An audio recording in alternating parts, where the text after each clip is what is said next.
TVA is releasing extra water downstream to prepare for more stormy weather ahead. 10 News reporter Jim Matheny is at the Tennessee River, where the water levels are dropping to make room for some potentially heavy rain.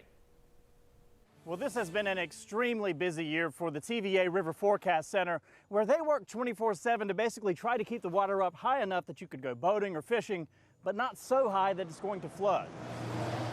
Yeah, talking about a little bit of rainfall on a sunny day. Even with a few weeks of hot and dry weather, right now TVA is focused on the rain, or at least the chance of it. Here's a rainfall map that shows some of this red and orange colors is anywhere between 3 and 5 inches of rainfall over in the mountains. Wherever it rains, it usually flows somewhere into the TVA system. So the utility is making room by releasing water and dropping lake levels now, all along the main stem of the Tennessee River. When we see the potential for heavy rainfall, we're going to go ahead and lower some of these pools, some of our lakes like Fort Loudon, maybe Watts Bar. As we increase releases from Fort Loudon, that water goes into Watts Bar. We then have to increase releases from Watts Bar. Same thing down at Chickamauga.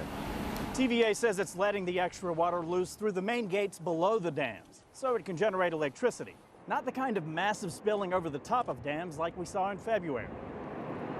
Record-breaking rainfall in February, normal conditions in March, and pretty wet conditions in April.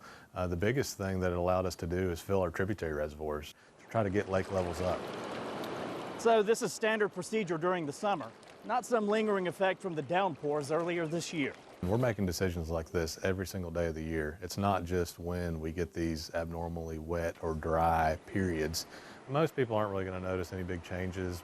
And even though TVA says you may notice a slight drop in lake levels, they say it'll still be within that normal range for the summer, so it's not going to stop anyone from boating or fishing. Reporting at the Tennessee River, I'm Jim Matheny. We'll send it back to you. Jim, thank you again. TVA says the water it releases will be primarily on the main stem of the Tennessee River, so Cherokee, Douglas, and Norris Lakes are likely not going to see much of a difference in water levels.